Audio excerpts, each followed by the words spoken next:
Pagi itu langit masih berwarna keabu-abuan. Ketika Irfan memarkir sepeda motornya di halaman sebuah rumah makan kecil yang berada tak jauh dari kawasan kaki gunung. Udara terasa sejuk, jauh berbeda dengan panasnya kota yang baru saja mereka tinggalkan. Hembusan angin membawa aroma tanah basah dan dedaunan pinus yang memenuhi lereng perbukitan. Irfan mematikan mesin motornya, lalu menoleh ke arah perempuan yang duduk di belakang. "Gimana? Masih semangat?" tanyanya sambil melepas helm. Nisa mengangguk pelan. Wajahnya tampak antusias meski sedikit tegang. "Jujur ya, ini pertama kalinya aku naik gunung. Agak deg-degan." Irfan tersenyum. "Tenang aja, jalurnya nggak sesulit yang dibayangin kok. Asal ikut aku, semuanya aman." Nisa ikut tersenyum. Meski di dalam hati ia masih dihantui rasa cemas. Sejak kecil ia memang lebih terbiasa berlibur ke pantai atau tempat wisata biasa. Mendaki gunung bukan sesuatu yang pernah ia bayangkan sebelumnya.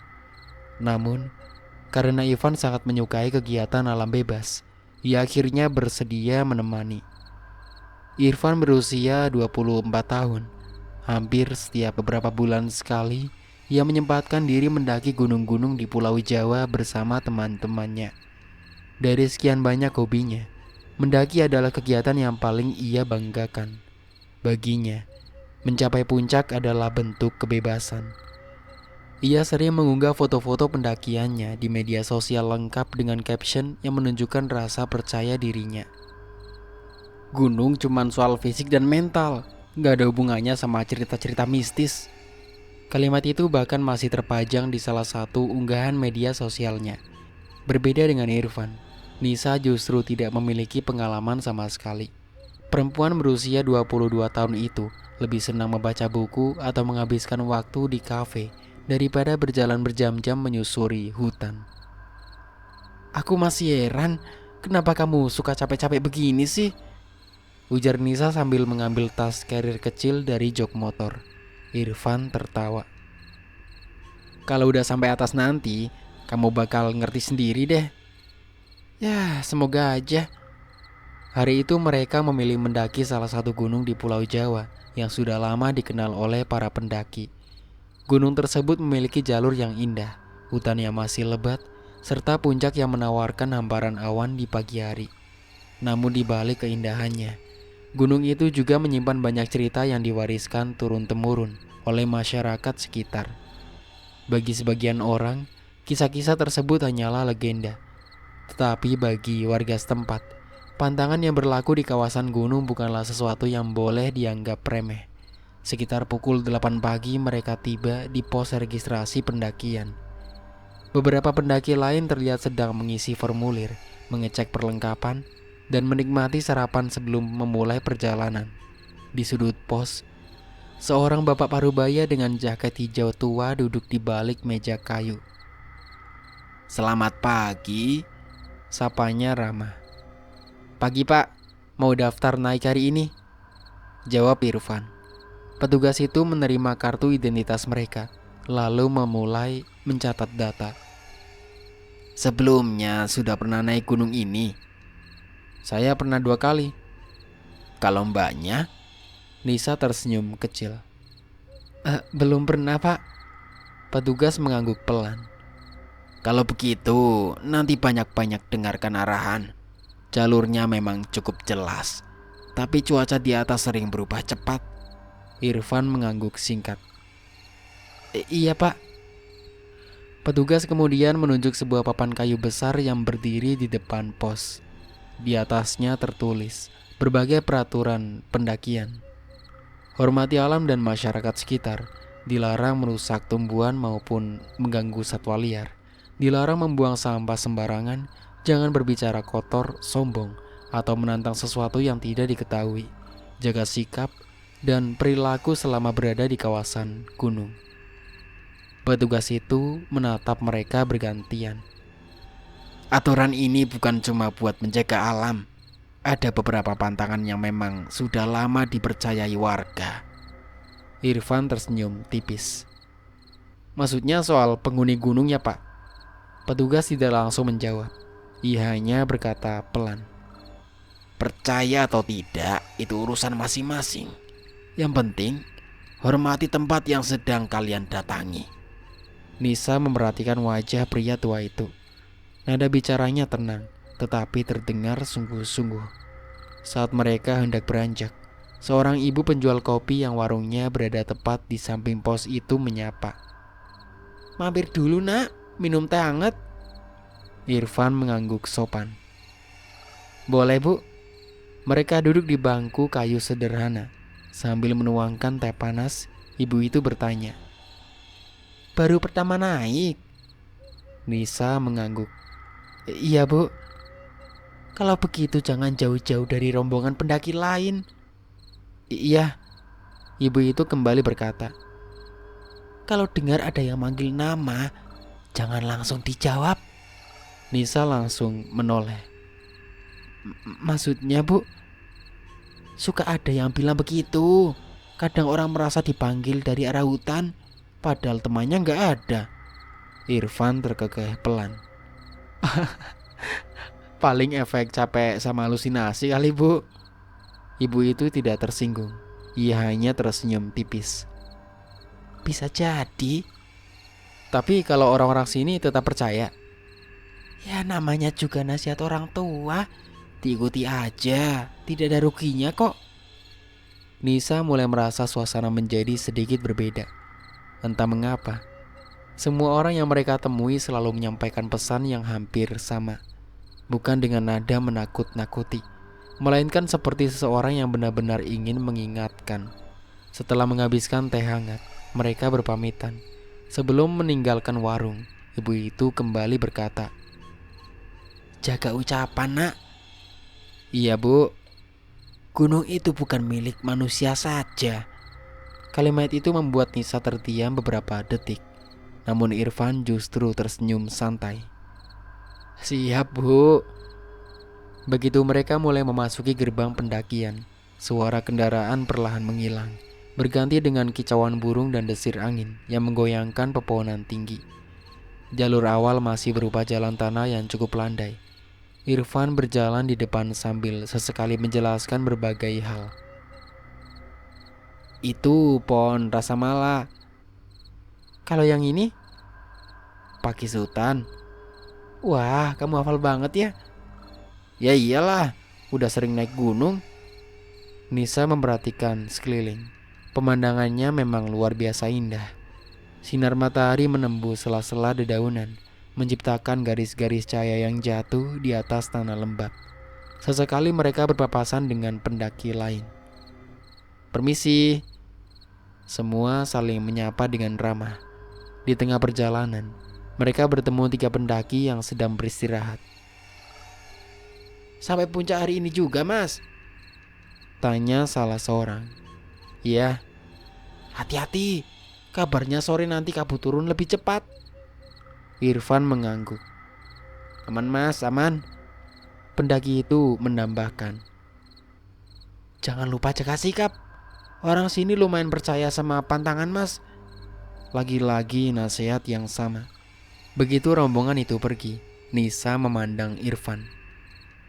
Kok semua orang ngomongnya begitu ya? Irfan tertawa kecil. Namanya juga gunung yang udah terkenal cerita mistisnya. Kalau kamu gak percaya sama sekali? Bukan gak percaya. Lalu? Aku lebih percaya kalau bahaya terbesar di gunung itu ya cuaca, kelelahan, sama kelalaian manusia. Tapi kalau memang ada pandangan gimana? Irfan mengangkat bahu. Selama kita pakai logika, semuanya bakal baik-baik aja. Nisa tidak menjawab. Ia kembali menatap jalur yang mulai menanjak di hadapan mereka. Entah mengapa, meski matahari masih bersinar terang dan suara burung masih terdengar dari kejauhan, ucapan demi ucapan yang mereka dengar sejak tiba di kaki gunung terus terngiang di kepalanya. Tentang menjaga ucapan, tentang menghormati tempat yang mereka datangi, dan tentang sesuatu yang menurut warga sekitar tidak boleh dianggap sekedar cerita. Jalur pendakian mulai berubah setelah Irfan dan Nisa melewati kawasan hutan pinus. Tanah yang semula landai kini semakin menanjak, dipenuhi akar pohon yang muncul di permukaan. Cahaya matahari masih menembus sela-sela pepohonan, tetapi suasana terasa jauh lebih sunyi dibandingkan beberapa kilometer sebelumnya. Sesekali mereka berpapasan dengan rombongan pendaki yang sedang turun. "Semangat, Kak!" sapa seorang pendaki. "Iya, terima kasih," balas Irfan sambil mengangkat tangan. Nisa mengatur nafasnya. Nafasnya mulai terdengar lebih berat karena medan yang semakin menguras tenaga. "Masih jauh ya?" tanyanya. Irfan melihat aplikasi peta di ponselnya. "Kalau santai sih mungkin 2-3 jam lagi ke area camp." Nisa mengangguk pelan. "Untung aku latihan jalan kaki beberapa hari kemarin." Irfan tersenyum. "Makanya aku bilang, naik gunung itu bukan soal kuat, tapi soal irama." Mereka kembali melanjutkan perjalanan. Hanya suara gesekan sepatu dengan tanah, kicauan burung, dan desir angin yang menemani langkah mereka. Sekitar setengah jam kemudian, Nisa menghentikan langkahnya. "Van." "Ya?" "Kamu tadi manggil aku?" Irfan menoleh dengan wajah bingung. Enggak." "Kamu serius, Van?" "Iya, emang kenapa?" Nisa terlihat ragu. Aku kayak dengar ada yang bilang Nisa, tapi pelan banget." Irfan menoleh ke belakang. Jalur itu kosong. Tidak ada siapapun selain mereka. Mungkin suara pendaki lain." "Tapi deket banget, Van." Irfan mencoba menenangkan. "Di hutan itu suara sering mantul. Bisa aja dari bawah." Nisa mengangguk. Meski perasaannya belum sepenuhnya tenang, mereka kembali berjalan. Beberapa menit kemudian, suara itu terdengar lagi. Kali ini terdengar seperti bisikan yang datang dari balik pepohonan sebelah kanan jalur. Nisa spontan berhenti. "Kamu dengar nggak?" "Dengar apa sih?" "Itu, ada yang manggil lagi." Irfan mengerutkan dahi. "Aku nggak dengar apa-apa." Nisa memandang ke arah semak-semak yang dipenuhi batang pakis. Tidak ada siapapun. Mungkin memang hanya perasaannya. Ia memilih mengabaikannya. Perjalanan terus berlanjut hingga menjelang sore. Semakin tinggi mereka mendaki, udara mulai terasa dingin. Kabut tipis mulai turun perlahan, membuat pepohonan di kejauhan tampak seperti siluet samar. Di sebuah tanah datar, mereka bertemu 4 pendaki yang sedang beristirahat. "Sini, istirahat dulu, Mas," kata salah satu dari mereka. Irfan menerima tawaran itu. "Iya, makasih." Semua duduk melingkar sambil menikmati bekal masing-masing. Seorang pria berusia sekitar 30 tahun membuka percakapan. Baru pertama kali naik gunung ini? "Ya, kalau Nisa baru pertama. Saya udah pernah 2 kali." Pria itu mengangguk. Kalau malam nanti usahakan jangan jalan sendirian." Irfan tersenyum tipis. Soal hewan liar?" Pria itu menggeleng. Bukan. "Lalu?" Pokoknya jangan jauh-jauh dari tenda." Temannya ikut menambahkan. Kalau dengar suara aneh, gak usah dicari asalnya." Irfan kembali terdengar nasihat yang hampir sama seperti di pos pendakian. Ia mulai tersenyum kecil. "Kayaknya gunung ini memang terkenal ya?" Terkenal bukan karena angkernya, Terus? karena banyak orang yang lupa kalau mereka cuma tamu." Jawaban itu membuat suasana mendadak hening beberapa detik. Nisa hanya diam sambil menyeruput air minumnya. Entah mengapa, sejak mendengar bisikan tadi, ia mulai sulit menikmati perjalanan. Setelah berpamitan, mereka kembali melanjutkan pendakian. Kini jalur semakin sepi. Sudah hampir tidak ada lagi pendaki yang berpapasan. Hanya sesekali terdengar suara burung atau ranting yang patah tertiup angin. Irfan berjalan beberapa meter di depan. Tiba-tiba, ia menghentikan langkah. Aneh. Apa? Perasaan tadi ada orang di belakang kita. Nisa menoleh. Kosong. Tidak ada siapapun. Mungkin pendaki yang tadi. Gak mungkin. Jalurnya sepi. Irfan kembali melangkah. Tetapi beberapa kali ia tanpa sadar menoleh ke belakang. Perasaan sedang diperhatikan muncul begitu saja. Bukan rasa takut. Lebih seperti naluri seseorang yang merasa ada mata yang mengikuti setiap langkahnya. Namun setiap kali ia berhenti, yang terlihat hanya pepohonan tinggi yang bergoyang perlahan diterpa angin. Sementara itu, Nisa mulai merasakan hal lain. Ia menggenggam erat tali tasnya. Di dalam hati, ia menyimpan sebuah rahasia yang belum sempat ia ceritakan kepada Irfan. Pagi sebelum berangkat, ia baru menyadari bahwa dirinya sedang datang bulan. Awalnya ia ingin membatalkan perjalanan. Namun melihat semangat Irfan yang sudah mempersiapkan pendakian selama berminggu-minggu, ia memilih diam. Aku pasti kuat, batinnya saat itu. Ia membawa perlengkapan yang dibutuhkan dan berharap semuanya berjalan lancar.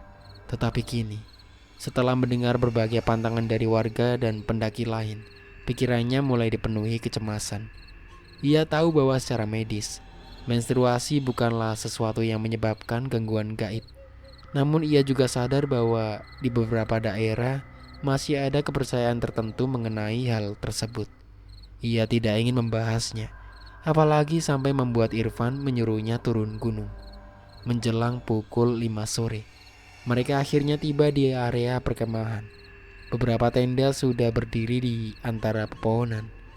Irfan memilih lokasi yang cukup datar dan tidak terlalu jauh dari jalur utama. Di sini aja. Mereka segera mendirikan tenda bersama. Sambil memasang flysheet, Irfan sempat bercanda. Besok, kalau lihat matahari terbit, capek hari ini langsung lunas. Semoga cuacanya bagus. Ya, biasanya sih begitu. Menjelang maghrib, suhu turun cukup drastis. Kabut yang sejak sore terlihat tipis, kini berubah jauh lebih tebal. Dalam hitungan menit, pepohonan yang tadi masih terlihat jelas mulai menghilang di balik putihnya kabut. Capek banget ya turunnya, gumam Irfan. Iya, Nisa memeluk kedua lututnya. Udara terasa menusuk hingga ke tulang. Mereka memasak makan malam sederhana menggunakan kompor portabel. Sesekali terdengar suara pendaki lain bercengkrama dari kejauhan. Namun semakin malam, suara-suara itu perlahan menghilang. Gunung kembali tenggelam dalam kesunyian. Sekitar pukul 9 malam, Nisa tiba-tiba menoleh ke arah luar tenda. Van, iya, kamu dengar? Dengar apa? Kayak ada orang jalan. Irfan ikut memasang telinga. Terdengar suara ranting kecil patah, pelan, seolah ada seseorang yang sedang melangkah mengitari area tenda. Irfan membuka sedikit resleting tenda. Senter ia arahkan keluar. Kosong. Kabut begitu tebal hingga cahaya senter hanya mampu menembus beberapa meter saja. Gak ada siapa-siapa.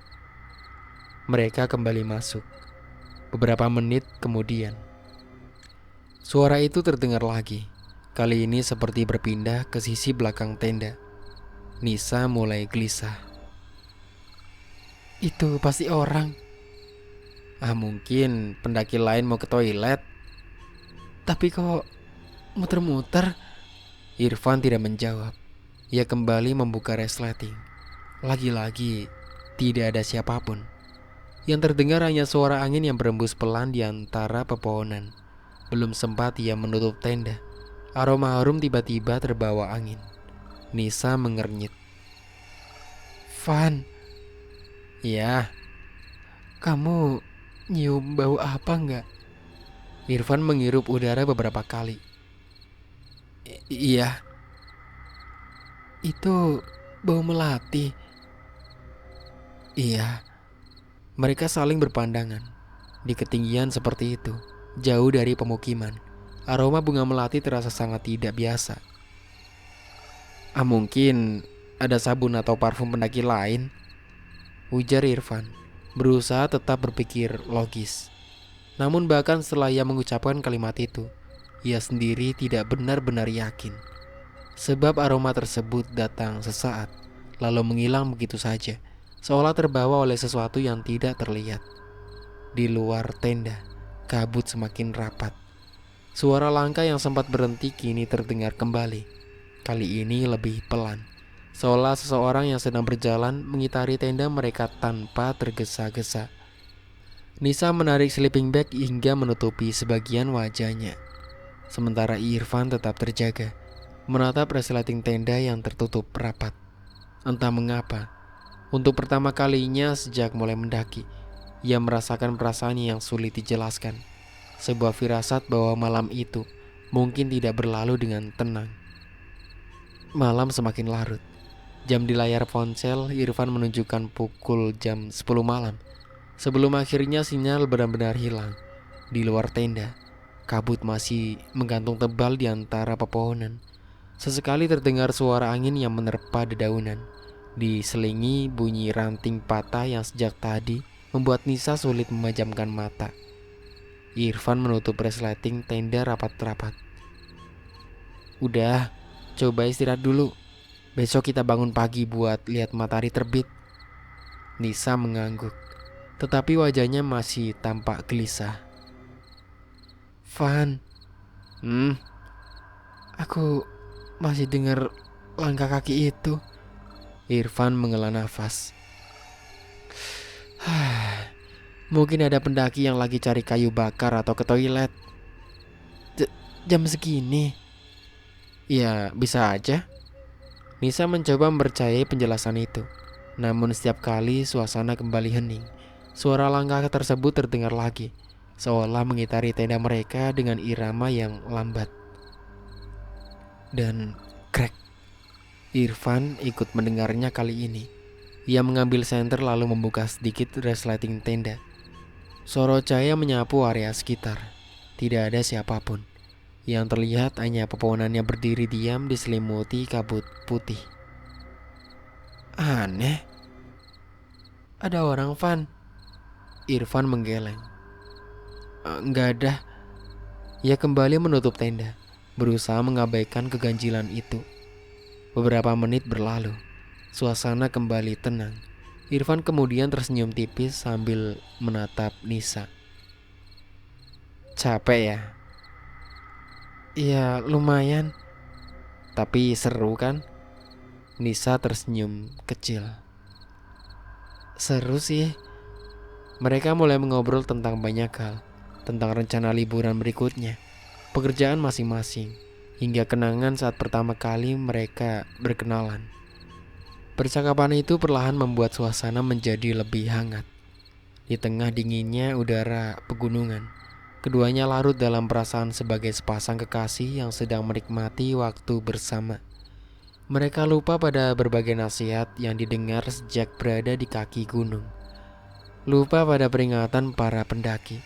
Lupa pada ucapan penjaga pos yang meminta mereka menjaga sikap selama berada di kawasan gunung.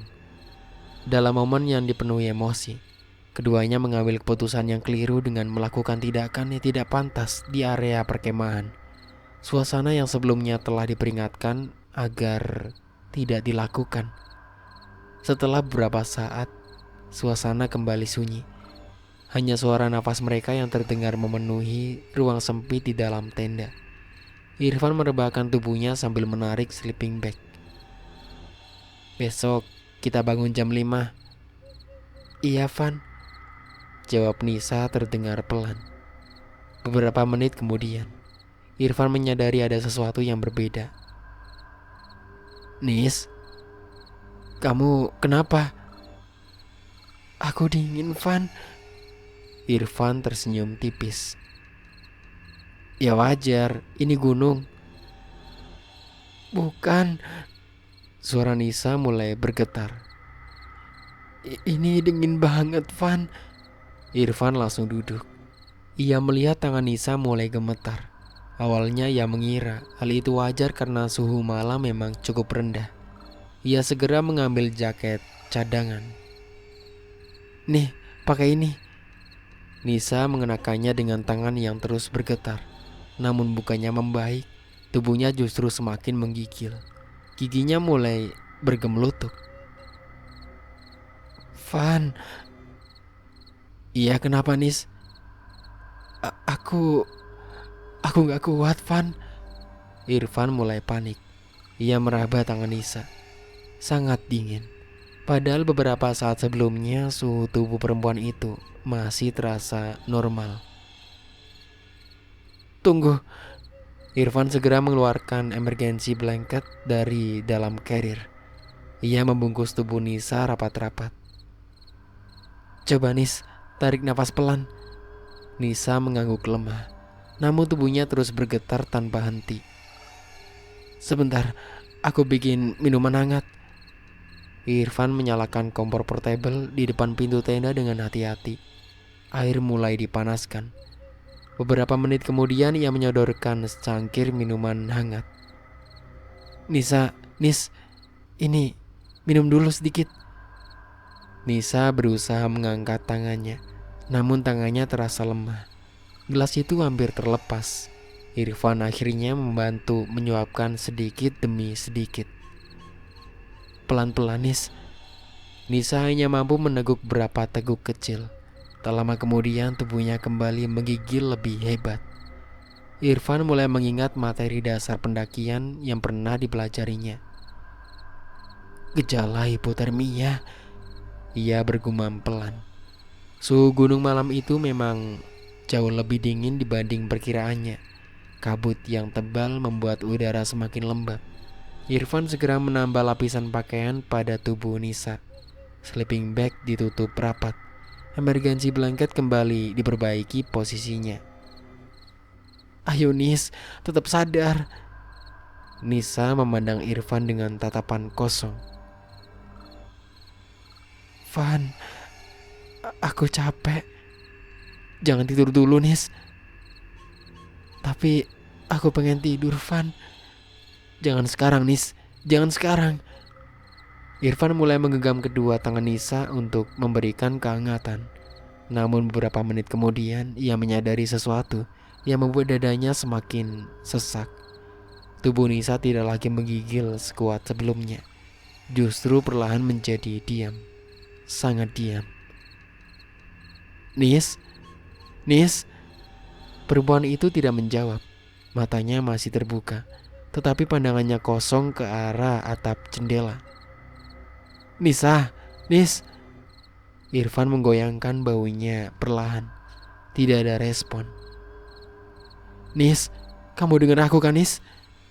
Bibir Nisa bergerak sangat pelan, seolah ingin mengatakan sesuatu, namun tidak ada suara yang keluar. Irfan semakin panik. "Nis, ngomong, Nis. Nis." Tetap tidak ada jawaban. Tubuh Nisa kini terasa semakin dingin. Tangannya mulai kaku. Irfan mencoba memijat perlahan kedua lengannya. "Nis, jangan bercanda, Nis." Tidak ada reaksi. Yang terdengar justru suara langkah kaki di luar tenda. Suara itu kini lebih jelas, seolah seseorang benar-benar sedang berjalan memutari tenda mereka. Irfan menoleh ke arah pintu tenda. "Siapa di luar?" Tidak ada jawaban, hanya kesunyian. Lalu, krek. Suara itu berhenti tepat di depan tenda. Jantung Irfan berdetak semakin cepat. Ia mengambil senter. Dengan hati-hati, ia membuka sedikit resleting. Sorot cahaya lampu menyapu area depan. Kosong. Tidak ada manusia.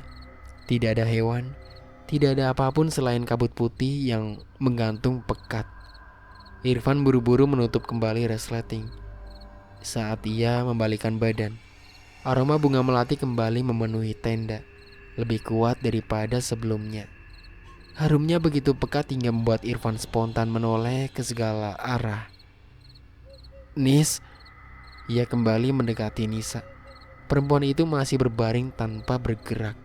tatapannya tetap kosong. Kulit wajahnya mulai terlihat semakin pucat. "Nis, dengar aku, Nis." Irfan menggenggam tangannya erat. Namun tangan itu kini terasa jauh lebih dingin dibanding beberapa menit lalu. Di luar tenda, suara langkah kembali terdengar, pelan, teratur. Seolah ada seseorang yang masih berdiri di dekat mereka, menunggu dalam diam. Irfan mencoba mengusir rasa takut yang mulai menguasai pikirannya. Ia berusaha meyakinkan diri bahwa semua yang terjadi pasti ada penjelasan logis. Yang terpenting sekarang adalah menjaga Nisa tetap sadar hingga pagi, atau meminta bantuan kepada pendaki lain jika kondisinya terasa memburuk. Namun jauh di dalam hatinya, untuk pertama kalinya sejak mendaki gunung itu, Irfan mulai menyadari bahwa malam tersebut berkembang menjadi sesuatu yang jauh lebih mengerikan daripada sekedar udara dingin dan kelelahan. Udara menjelang subuh terasa jauh lebih menusuk dibanding beberapa jam sebelumnya. Kabut masih menyelimuti area perkemahan hingga jarak pandang hanya beberapa meter. Di dalam tenda, Irfan belum memejamkan mata sedikit pun sejak kondisi Nisa memburuk. Beberapa kali ia mencoba menghangatkan tubuh kekasihnya dengan menyelimuti menggunakan sleeping bag, emergency blanket, serta jaket yang mereka bawa. Ia juga terus mengajaknya berbicara agar tetap sadar. "Nisa, coba buka matamu." Tidak ada jawaban. "Nis, dengar aku ya. Sebentar lagi pagi kok." Irfan menggenggam tangan Nisa sekali lagi. Kali ini ia langsung terdiam. Tangan itu terasa jauh lebih dingin daripada sebelumnya. Ia mencoba meraba pergelangan tangan Nisa, berharap masih menemukan denyut nadi. Dan tidak ada. Mungkin aku salah." Dengan tangan gemetar, Irfan memeriksa bagian lehernya. Tapi tetap tidak ada merasakan apapun. Dadanya mulai sesak. "Nisa, Nis." Suaranya berubah lirih. Ia segera mendekatkan telinganya ke dada Nisa. Hening. Tidak terdengar suara nafas. Tidak terdengar detak jantung. Tubuh perempuan itu terbaring tanpa sedikit pun gerakan. Wajahnya terlihat pucat diterangi cahaya senter yang redup. Mata Nisa tertutup, sementara kedua tangannya sudah mulai kaku di samping tubuhnya. "Nisa, Nis." Irfan mengguncang bahunya sedikit lebih keras. "Ayolah Nis, bangun dong." Tidak ada respon. "Nis, jangan bercanda lah." Panik mulai menguasai dirinya. Ia teringat pelatihan dasar pendakian yang pernah diikutinya beberapa tahun lalu. Dengan kemampuan yang masih ia ingat, Irfan mencoba melakukan pertolongan pertama sesuai pengetahuannya. Ia berusaha memastikan jalan nafas, memeriksa kembali tanda-tanda kehidupan, dan memberikan upaya penyelamatan semampunya. Namun beberapa menit berlalu tanpa perubahan. Keringat dingin mulai membasahi dahinya meski udara sangat dingin. Irfan mulai bergetar. Ia menundukkan kepala sambil memegang erat tangan kekasihnya. Air matanya jatuh tanpa mampu ditahan. "Maaf Nis." Kalimat itu keluar begitu saja. Ia terus mengulang pemeriksaan, berharap dirinya keliru. Namun hasilnya tetap sama. Keheningan di dalam tenda terasa semakin berat. Beberapa saat kemudian, Irfan menarik nafas panjang. Ia sadar bahwa ia tidak mungkin menghadapi situasi itu sendirian. Dengan tangan gemetar, ia mengambil beberapa pakaian dan selimut yang masih berada di dalam carrier. Ia menutupi tubuh Nisa sebaik mungkin agar tetap terlindungi dari udara dingin dan menjaga martabatnya sebelum meminta bantuan. "Maafin aku." Setelah memastikan tubuh Nisa tertutup rapi, Irfan membuka resleting tenda. Udara dingin langsung menerpa wajahnya. Langit mulai berubah menjadi kebiruan. Pertanda fajar akan segera tiba. Irfan berlari menuju tenda pendaki yang berada tidak jauh dari lokasi mereka. "Mas, tolong mas." Tidak ada jawaban. Ia kembali berteriak lebih keras.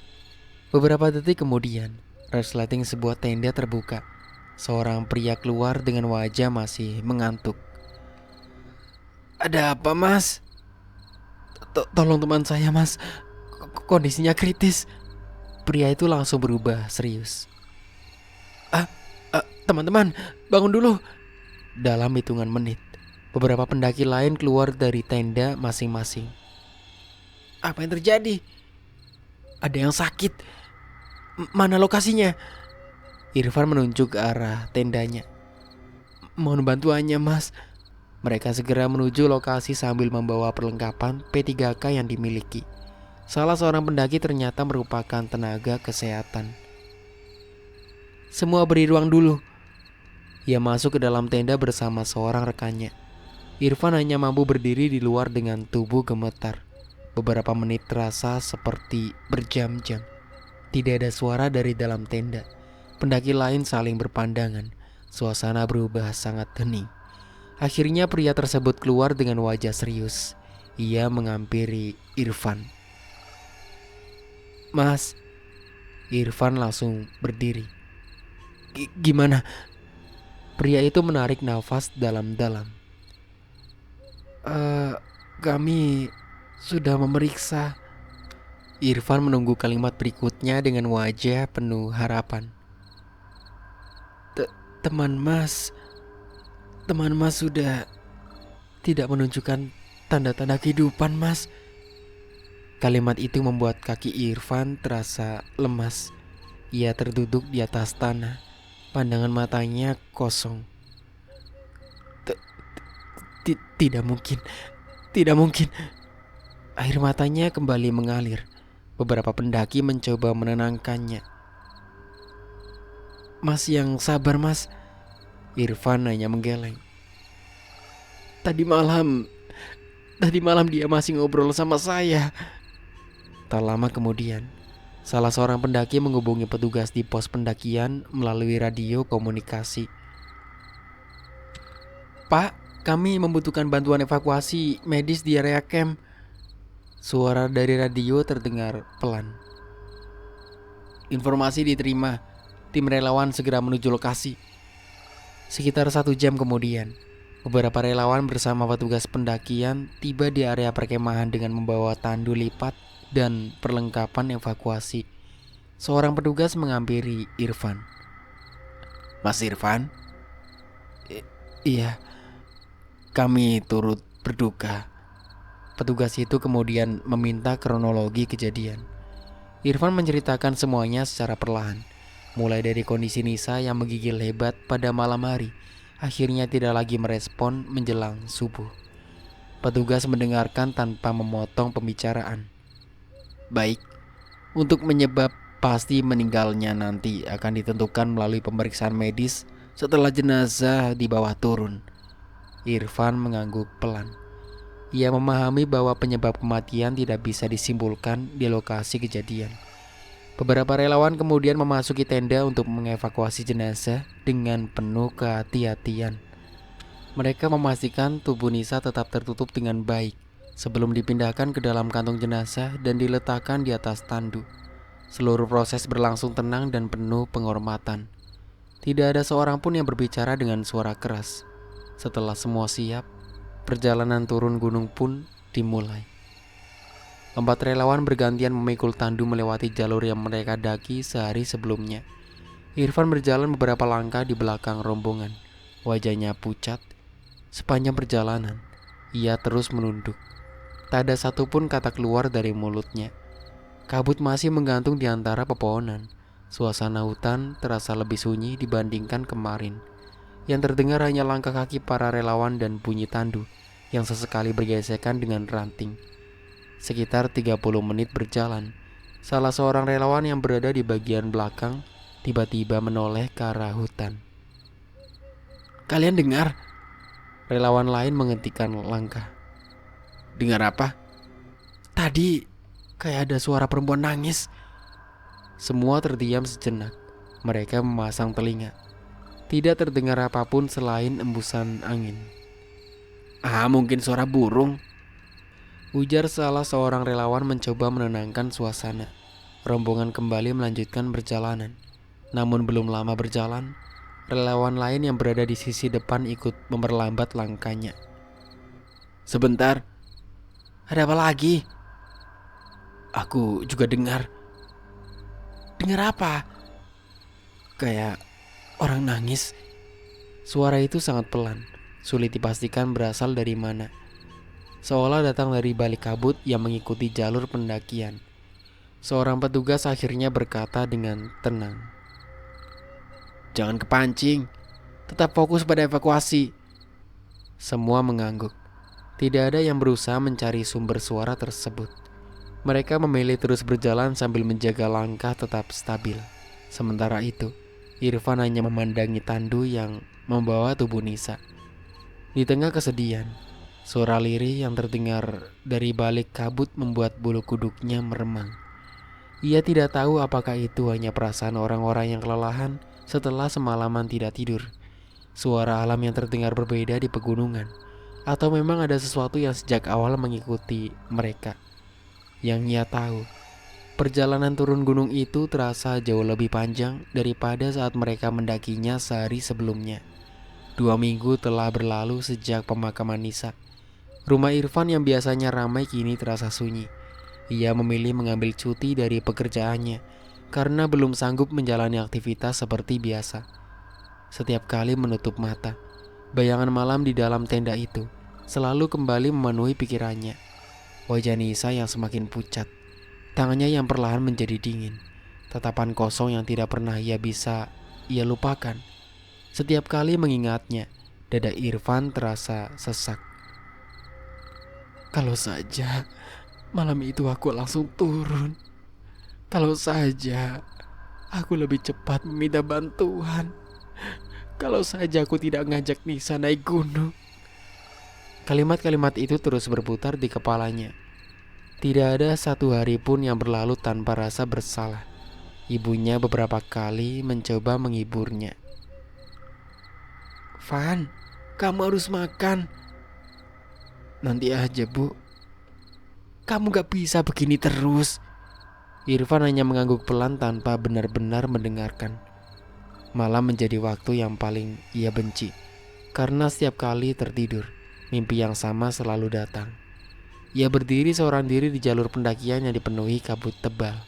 Tidak ada suara burung, tidak ada suara angin, hanya kesunyian. Di kejauhan, terlihat sosok perempuan berdiri membelakanginya. Rambutnya panjang, pakaiannya basah, tubuhnya diam tanpa bergerak. Irfan perlahan mendekat. Nisa. Sosok itu berhenti, kemudian berbalik perlahan. Wajahnya sangat pucat, tatapannya kosong, namun bibirnya bergerak pelan. Van. Suara itu terdengar lirih, hampir seperti bisikan. Tolong. Irfan berusaha berlari menghampiri, namun semakin cepat ia berlari, sosok Nisa justru semakin jauh tertelan kabut. Nisa! Ia berteriak sekuat tenaga. Sesaat kemudian, semuanya menghilang. Irfan terbangun dengan nafas memburu. Kaos yang dikenakannya basah oleh keringat. Jam di dinding menunjukkan pukul 3 dini hari. Mimpi itu datang hampir setiap malam. Semakin lama terasa semakin nyata. Awalnya Irfan menganggap semua itu hanyalah trauma karena setelah kehilangan seorang yang sangat ia cintai. Seorang psikolog yang ia temui juga menjelaskan bahwa rasa kehilangan dapat memunculkan mimpi yang berulang. Irfan mencoba menerima penjelasan tersebut, namun beberapa kejadian berikutnya mulai membuatnya sulit tetap tenang. Suatu sore, ia membuka lemari untuk mengambil jaket. Di sudut lemari, ia melihat botol minum berwarna biru milik Nisa. Padahal ia yakin benda itu terakhir kali disimpan di dalam kardus perlengkapan pendakian. Mungkin aku lupa naruh. Ia memindahkannya kembali. 2 hari kemudian, giliran topi gunung milik Nisa yang ditemukan di atas meja ruang tamu. Ibunya ikut melihat. Itu bukannya tadi ada di kamarmu? Iya, Bu. Kok bisa di sini? Irfan hanya menggeleng. Ia mencoba berpikir bahwa mungkin dirinya sendiri yang memindahkannya tanpa sadar. Namun kejadian serupa terus berulang. Kompas, sarung tangan, headlamp, semuanya sesekali berpindah dari tempat yang ia yakini telah ia rapikan. Tidak ada yang benar-benar hilang, hanya berpindah, seolah seorang baru saja menggunakannya. Suatu malam, Irfan memberanikan diri membuka kembali tas carrier yang ia bawa saat pendakian. Bau tanah lembab masih samar tercium dari dalam tas. Ia mengeluarkan satu persatu perlengkapan, sleeping bag, jaket, kompor portable. Lalu matanya tertuju pada sebuah foto kecil yang terselip di kantong depan. Foto dirinya bersama Nisa sebelum memulai pendakian. Mereka tersenyum lebar ke arah kamera. Melihat foto itu, air mata Irfan kembali menetes. Keesokan harinya, Irfan memutuskan mencari informasi mengenai gunung yang mereka daki. Bukan untuk membuktikan adanya hal-hal gaib, melainkan untuk memahami apakah ada kejadian serupa yang pernah dialami pendaki lain. Ia mendatangi perpustakaan daerah, membaca beberapa buku tentang sejarah gunung tersebut, lalu berbincang dengan komunitas pendaki yang pernah menjelajah jalur yang sama. Di sebuah warung dekat base camp, ia bertemu seorang pria parubaya yang sudah puluhan tahun menjadi porter. Pria itu memerhatikan wajah Irfan beberapa saat. Kamu yang beberapa minggu lalu ikut evakuasi itu ya? Irfan mengangguk pelan. Iya pak. Pria itu menghela nafas. Saya ikut prihatin. Irfan terdiam. Pak, saya mau nanya. Tanya apa? Kenapa banyak orang selalu mengingatkan soal menjaga sikap di gunung? Pria itu tersenyum tipis. Lihat gunung itu. Ia menunjuk ke arah puncak yang tampak samar di balik awan. Bagi saya, gunung bukan tempat angker. Lalu, gunung adalah alam. Irfan memperhatikan. Kalau kita datang dengan rendah hati, kita biasanya pulang dengan selamat. Kalau tidak, yang sering mencelakakan manusia bukan gunungnya, tapi pak, kesombongan, kelalaian, dan keputusan yang salah. Kalimat itu membuat Irfan terdiam cukup lama. Ia sadar, sejak awal mereka memang terlalu percaya diri. Beberapa peringatan yang diberikan penjaga pos, warga, hingga sesama pendaki tidak pernah benar-benar mereka dengar. Bukan karena mereka ingin mencari masalah, melainkan karena merasa semua itu hanyalah cerita lama yang tidak perlu dipedulikan. Sejak hari itu, Irfan tidak lagi mencoba mencari jawaban mengenai hal-hal yang tidak dapat ia buktikan. Ia memilih menerima bahwa ada kesalahan yang telah mereka lakukan, sekaligus menerima kenyataan pahit bahwa Nisa telah tiada. Namun bukan berarti hidupnya kembali normal. Pada suatu malam yang dingin, hampir sebulan setelah kejadian itu, Irfan kembali membuka album foto di laptopnya. Satu persatu gambar pendakian muncul di layar. Foto saat registrasi, foto di tengah hutan, foto ketika mereka tersenyum di awal perjalanan. Lalu muncullah foto terakhir. Sebuah pemandangan menjelang sore yang memperlihatkan jalur menuju area perkemahan. Kabut turun perlahan di antara pepohonan. Irfan menatap foto itu cukup lama. Entah mengapa, perasaannya tiba-tiba menjadi tidak nyaman. Ruangan terasa begitu sunyi. Tidak ada suara televisi, tidak ada kendaraan lewat. Hanya detak jam dinding yang terdengar pelan. Saat ia hendak menutup laptop, terdengar suara yang lirih. Van? Irfan membeku. Ia mengangkat kepala perlahan. Suara itu terdengar lagi, sangat pelan, persis seperti suara yang selama ini hadir di dalam mimpinya. Ia berdiri, mencari ke setiap sudut rumah. Tidak ada siapapun. Pintu masih terkunci, jendela tertutup rapat. Ketika ia kembali menoleh ke arah layar laptop, foto gunung itu masih terbuka. Kabut putih yang memenuhi jalur pendakian tampak begitu pekat. Irfan menatapnya tanpa berkedip. Lalu, untuk terakhir kalinya malam itu, suara perempuan yang sangat ia kenal kembali terdengar, seolah datang dari balik kabut yang ada di dalam foto itu.